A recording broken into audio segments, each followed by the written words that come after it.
사무엘 선지자가 사울 왕에게 순종이 제사보다 낫다고 이야기했습니다. 선민 이스라엘 백성들에게 제사라는 것은 하나님 섬기는 데 있어서 아주 중요한 의식이었습니다. 레위기, 민수기, 신명기 우리가 쭉 읽어보면 제사의 종류가 굉장히 많고요. 또 언제 어떤 제사를 드려야 할지, 각각의 제사는 어떤 방식으로 드려야 하고 누가 드려야 하는지 자세하게 기록되어 있습니다. 이스라엘 백성이라면 누구나 정해진 때에 정해진 곳에서 정해진 방식으로 제사를 드려야 했습니다. 제사라는 것은 하나님께서 명하신 하나님께 예배하는 방식인데 이스라엘 백성들에게는 무엇과도 비교할 수 없는 아주 중요한 의식이었습니다. 그런데 사무엘 선지자가 이러한 제사보다 순종이 더 낫다고 그렇게 이야기합니다. 하나님 믿는 하나님 신앙에서의 제사는 다른 종교의 제사 의식과는 분명한 차이가 있습니다. 사람들은 각기 자기의 신들에게 제사하죠. 자기 신들에게 제사하면서 자신의 제사 행위나 또는 자기가 드리는 그 제물이 신의 마음을 흡족하게 한다 생각합니다. 신의 환심을 살 수 있다고 생각합니다. 그래서 각각의 신들이 제일 좋아하는 것들을 제물로 드리죠. 심청이 아시죠? 아마도 용왕은 젊은 처자를 굉장히 좋아했나 봅니다. 그래서 심청이는 젊은 처자를 좋아하는 용왕의 마음을 달래기 위해서 인당수의 몸을 던져야 했죠.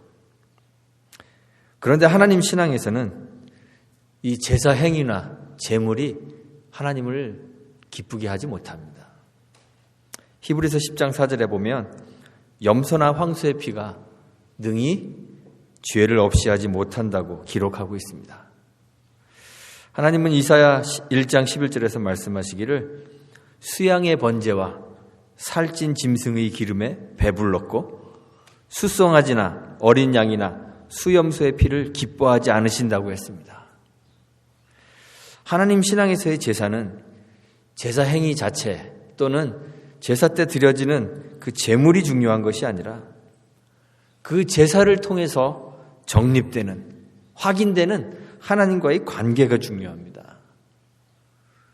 제사라는 것은 단순히 신이 즐겨하는 뇌물을 고이는 것이 아니라 하나님 앞에 제사하고 있는 그 사람의 죽음을 고백하는 것입니다. 제사하면서 그 제물의 죽음과 함께 제사하고 있는 내가 죽었음을 고백하는 것이 제사의 본래 의미입니다. 나는 죽고 하나님만 살아계심을 고백하는 것입니다. 나는 죽었기 때문에 나를 주장할 수가 없습니다. 나의 삶은 주님의 것입니다. 고백하는 것입니다. 제사라는 것은 본래부터 나를 죽이고 하나님 백성으로 사는 순종의 삶의 고백이기 때문에 순종 없는 제사라는 것은 있을 수도 없고 의미도 없는 것입니다. 그래서 사무엘은 사울 왕에게 순종이 제사보다 낫다고 이야기했습니다. 사울 왕은 아말렉을 진멸하라는 하나님의 명령을 받았습니다. 아말렉을 쳐서 그들의 모든 소유를 남기지 말고 진멸하되 남녀와 소아와 젖먹는 아이와 우양과 약대와 나귀를 다 죽이라고 명령받았습니다. 그런데 사울 왕은 아말렉을 친 후에 아말렉 왕 아각은 사로잡고 가치도 없고 낮은 것들은 다 진멸하고 기름지고 좋은 양과 소를 남겨두었습니다. 그리고 그 남겨진 것으로 제사를 드리려고 했다고 그렇게 핑계대었습니다. 그런데 제사보다 더 중요한 것이 순종인 것은 알지 못하고 있었죠. 그래서 사무엘이 이 이야기를 한 것입니다. 사무엘상 15장 22절에 순종이 제사보다 낫고 듣는 것이 수양의 기름보다 낫습니다. 하나님 신앙이라는 것은요, 정기적으로 예배에 참여하는 것만으로는 충분하지 않습니다. 하나님 명하시는 대로 그 방식대로 예배하고 또 살아야 합니다. 하나님 예배하는 것도 내가 그냥 하고 싶은 대로 하는 것이 아니라 정해진 방식대로만 해야 합니다. 십계명의 두 번째 계명이 있죠. 새긴 우상이나 형상을 만들지 말라고 했습니다. 이 계명이 첫 번째 계명과 같은 계명인 줄 아는 사람들이 많이 있더라고요. 이 두 번째 계명은 첫 번째 계명과 같은 계명이 아닙니다. 첫 번째 계명은 예배의 바른 대상에 관한 계명입니다. 하나님만 예배하라는 것입니다. 그런데 둘째 계명은 예배의 방법에 관한 것입니다. 하나님만 예배하는데 하나님이 정하신 방법으로만 예배하라는 것입니다. 모세가 시내산에서 40일을 머물고 있을 때 이스라엘 백성들은 하나님도 눈에 보이지 않고 또 하나님의 선지자도 눈에 보이지 않기 때문에 불안했습니다. 그래서 금부치를 녹여서 눈에 보이지 않는 하나님을 눈에 보이는 신으로 형상화했습니다. 금송아지를 만들어 놓고 출애굽기 32장 4절에 보니까 그 금송아지를 향하여 이는 너희를 애굽 땅에서 인도하여 낸 너희 신이라 이렇게 불렀습니다. 그리고 거기 절하고 경배했습니다. 여호와께서 분노하시죠. 정하신 방법 외에 다른 방식으로 드리는 예배는 우상 숭배입니다. 예배에서도 그렇고 삶에서도 그렇습니다. 그런데 사람들은 하나님이 정하신 방법보다 더 그럴싸한 방법들이 있다고 그렇게 생각합니다. 그래서 하나님 방법을 묻고 하나님의 방법에, 하나님 말씀에 순종하는 것보다 내가 생각하고 고안한 방법을 그저 사용하려고만 합니다. 이스라엘 백성들이 요단강을 건너서 여리고를 정복하러 갈 때 더 괜찮은 방법들이 과연 없었을까요? 보통 우리가 성을 점령하려고 하면 그냥 자신을 무방비로 노출시키고 막 성 아래 어슬렁어슬렁 거려서는 그 성을 점령할 수가 없습니다. 적들은 다 성 안에 자기 몸을 은폐하고 있는데 공격하는 사람들이 자기 몸을 은폐하지 않고 가리지 않고 그냥 막 성 밑에 돌아다니면 활이나 돌에 맞아 죽기 쉽습니다. 그래서 각종 엄폐물이나 은폐물 그리고 방패로 자기의 노출을 최대한 자제하고 그리고 은밀히 접근해야 됩니다. 또는 대규모로 공격하다가 마치 쫓기는 척 다시 도망을 가고 그래서 적이 성문을 열고 나오게 한 후에 중간에 매복한 군사로 적의 앞뒤를 함께 치거나 아니면 열려진 그 성문 안으로 진격해 들어가서 급습하는 그런 방법을 사용하는 것이 일반적이죠. 그런데 하나님이 정하신 방법은 그냥 다 드러내놓고 성 주위를 돌라는 것이었습니다. 그런데 이스라엘이 여리고를 점령할 수 있었던 것은 더 괜찮아 보이는 자기 방식대로가 아니라 하나님 방식대로 싸웠기 때문에 그 여리고를 점령할 수 있었던 것이죠. 사람들은 곧잘 자신들의 방법들을 찾아내곤 합니다. 그래서 아이성을 공격할 때는 여리고에 비해 비교적 작은 성이었기 때문에 하나님 방법을 물을 필요가 없다고 생각했습니다. 그래서 자기 방법으로 3,000명을 뽑아서 성을 공격합니다. 결과는 어땠을까요? 참담한 패배로 이어졌죠. 솔로몬 아시죠? 자기의 지혜와 자기 방식을 과신했던 사람이었습니다.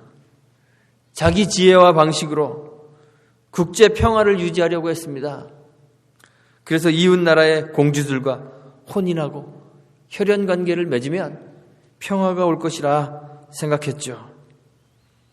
그래서 이방의 여인과 통혼하는 것을 아주 싫어하시는 하나님의 뜻에 불순종했습니다. 결국 나라 안에 각종 우상이 들어와 창궐하게 되고 하나님을 떠나게 되었습니다.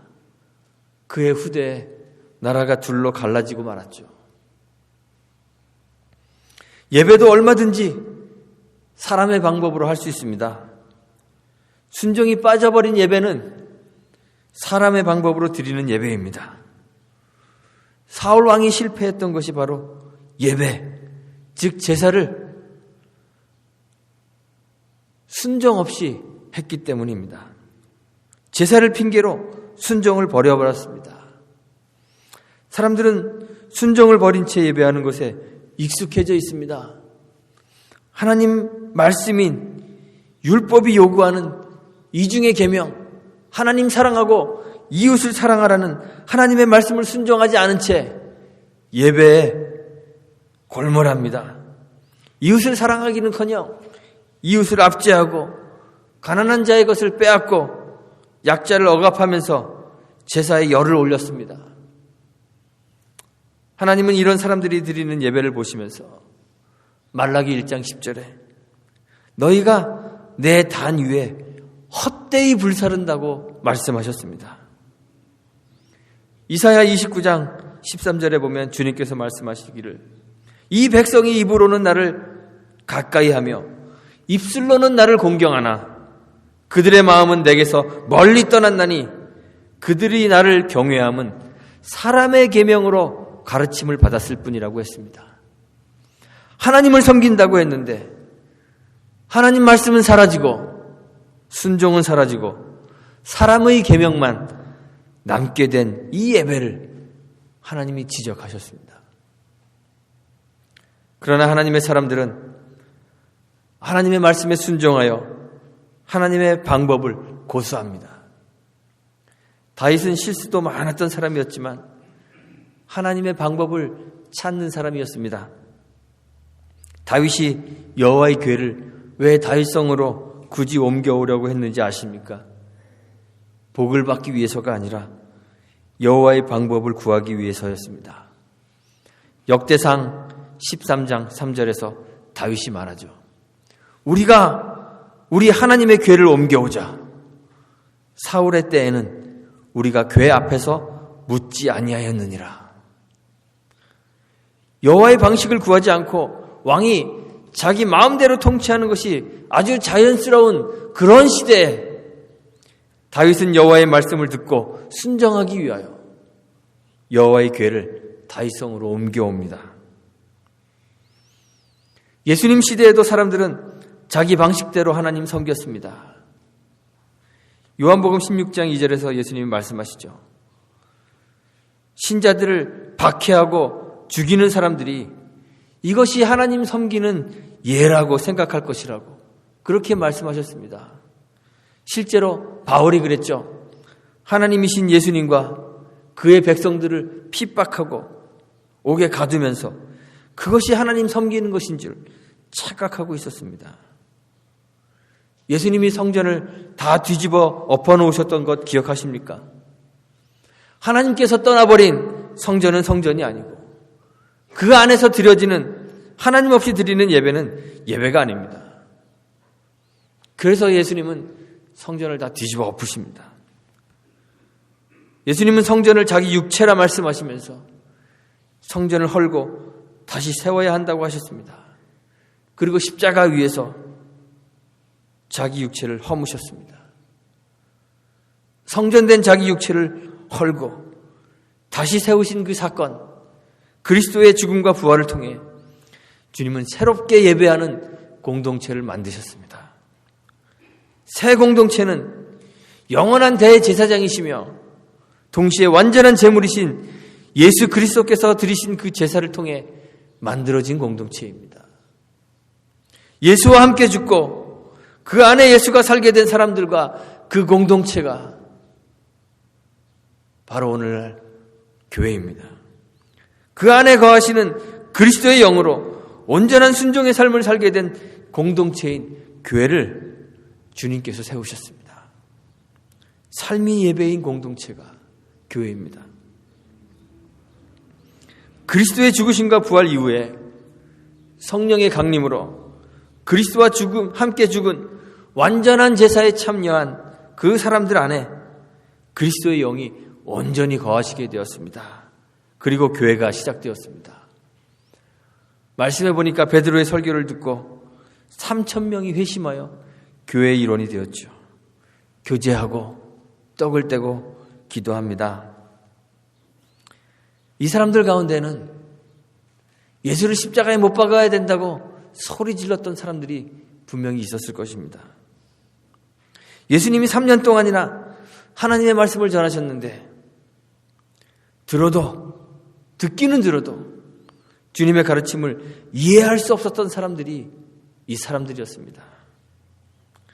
이런 사람들이 하루에 3,000명이나 회심하여 공동체 안으로 들어왔습니다. 조직이 정비되었겠습니까? 교회 안에 체계가 잡혔겠습니까? 그런데 교회 안에서 모임이 막 활발하게 이루어지고 떡을 떼는 교제가 있고 함께 기도하는 모임이 있었습니다. 수많은 사람들이 그냥 몰려 들어와서 자기를 주장하고 제각각 자기 목소리를 낼 법도 한데 요즘 교회들 그렇잖아요. 그렇죠? 다른 교회에서 우르륵 몰려오면 패거리가 생겨서 다 자기 주장하잖아요. 교인이 많아지는 게 꼭 좋은 것도 아니더라고요. 자기 주장하는 사람들이 많아지잖아요. 그럴 법도 한데 말씀을 보니까 질서가 잡혔습니다. 나눔이 있고 제 재물을 조금 더 제 것이라 주장하는 이가 하나도 없었다고 사도행전 4장 32절에서 이야기합니다. 물론 초대교회도 완전한 교회는 아니지만 자기 주장이 없는 참된 예배 공동체의 모습을 보여주고 있습니다. 어떻게 이런 일이 일어날 수 있습니까? 저는 오늘 본문 말씀에서 사도의 가르침을 받아 라는 말씀에서 그 이유를 찾고 싶습니다. 공동체 안에서 일어나는 교제, 식탁의 나눔, 기도가 자기 마음대로, 자기 방식대로 행해지는 것이 아니라 사도의 가르침을 받아 행해지고 있었습니다. 사도의 가르침이라는 것은 사도들 개개인의 의견이 아닙니다. 바울이 에베소서 2장 20절에서 교회에 대해서 이야기하죠. 교회란 사도들과 선지자들의 터 위에 세워졌다고 했습니다. 사도들과 선지자들의 터란 곧 그들을 통하여 우리에게 전달된 하나님의 말씀입니다. 사도는 하나님 말씀과 계시의 전달자들입니다. 예수님이 요한복음 14장 26절에서 제자들에게 말씀하시죠. 보혜사 곧 아버지께서 내 이름으로 보내실 성령 그가 너희에게 모든 것을 가르치고 내가 너희에게 말한 모든 것을 생각나게 하시리라고 했습니다. 요한복음 15장 26절에서 성령을 주님이 진리의 성령이라고 부르시면서 성령이 오시면 예수님을 증거하실 것이라고 했습니다. 성령이 강림했습니다. 성령이 사도들의 가슴 속으로 들어가 좌정하시고 사도들은 성령의 충만함을 받았습니다. 2장 4절에서 성령이 말하게 하심을 따라 복음을 전하기 시작했습니다. 그리스도께서 말씀하셨던 모든 것들을 생각나게 하시고 그리스도를 증거하게 하셨습니다. 교회 공동체 안으로 들어온 사람들은 이 사도들의 가르침, 즉 주님의 말씀에 따라 모이고 예배하고 교제하고 기도했습니다. 그러자 교회 안에 자기를 주장하는 자들이 없고 삶의 나눔이 있고 기쁨이 있고 사람들의 칭송을 받으며 구원받는 사람들이 더해졌습니다. 사람의 유전을 지키기 위해 하나님 말씀에 불순종했던 유대인들과 그들의 종교와 완전히 대조적입니다. 음식을 먹을 때 손 씻지 않는다고 예수님의 제자들을 비난했던 유대인들이 있었죠. 그들에게 예수님이 말씀하셨습니다. 마가복음 7장 8절입니다. 너희가 하나님의 계명은 버리고 사람의 유전을 지키는도다. 너희가 너희 유전을 지키려고 하나님의 계명을 잘 저버리는도다. 유대인들은 의식을 준수하는 것이 중요한 것이 아니라 하나님의 계명, 하나님 말씀에 순종해야 했던 것이죠. 우리도 그렇습니다. 오늘날의 교회가 그렇습니다. 의식은 풍성한데 하나님 말씀에서는 떠나버린 교회가 되었습니다. 과거 로마 가톨릭 교회가 장엄하고 거룩해 보이는 예식에 치중하여서 하나님 말씀을 버렸기 때문에 교회가 개혁을 일으키고 개혁교회가 탄생했는데 다시 그 교회가 신학에서 그리고 그 실천에서 하나님의 말씀을 떠나버린 교회가 되고 말았습니다. 오늘날 사람의 유전이 무엇일까요? 골로새서 2장 8절에서 바울이 말합니다. 누가 철학과 헛된 속임수로 너희를 노략할까 주의하라. 이것이 사람의 유전과 세상의 초등학문을 조치며 그리스도를 조침이 아니니라 했습니다. 철학과 헛된 속임수에 노략당하고 말았습니다. 하나님의 존재와 그의 인격성을 부인하는 세상 철학의 속임수에 빠져버렸습니다. 우리를 창조하시고 우리를 구원하시고 우리에게 찾아오셔서 말씀하시고 섭리하시는 하나님의 존재를 우리가 알지 못합니다. 그 하나님과 가지는 친밀한 인격적 교제가 우리 가운데 없습니다. 그저 교회에 오가고 예배 의식에 참여하는 것으로 만족합니다. 각종 모임과 봉사활동에 참석하지만 우리를 영원한 죽음에서 건지시기 위해 십자가 위에서 완전한 제사를 드리신 그 예수님과 가지는 인격적 교제가, 인격적 만남이 없습니다. 예배는 그저 내가 좋아하는 취미생활을 하듯 마음에 드는 예배를 골라다닙니다.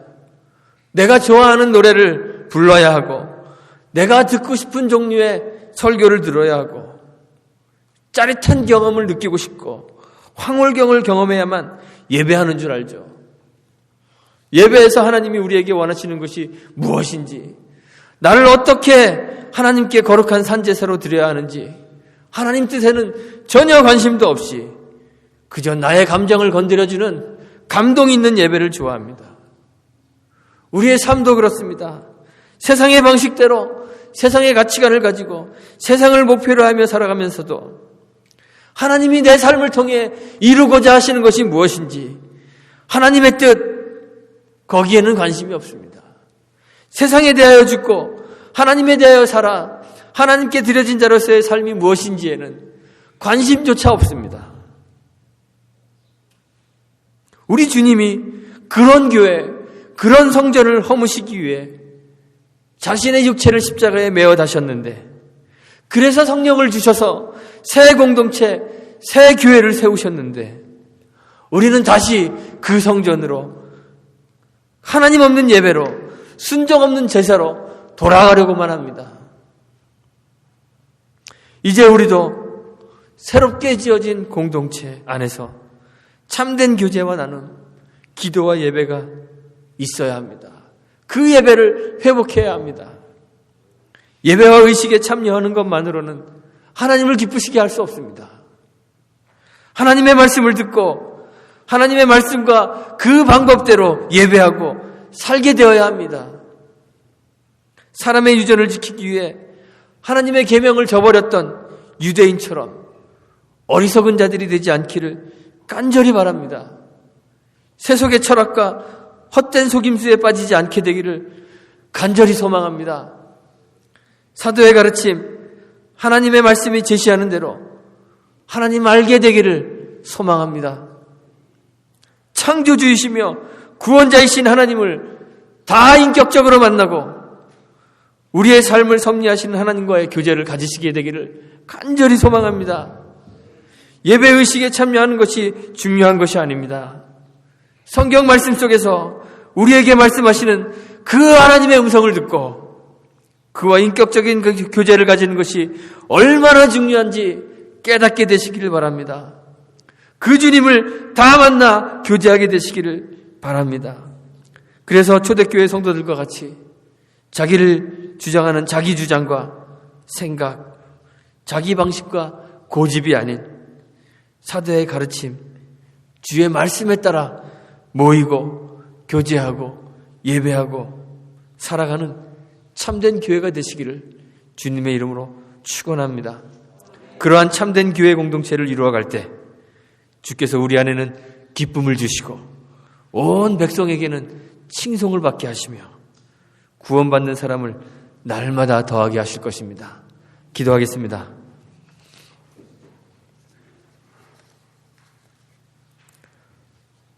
아버지 하나님, 세상의 철학과 헛된 속임수에 빠져 하나님 없는 예배, 순종 없는 제사를 예배인 줄 알고 드리고 있지 않았는지 우리 자신을 돌아보게 하옵소서.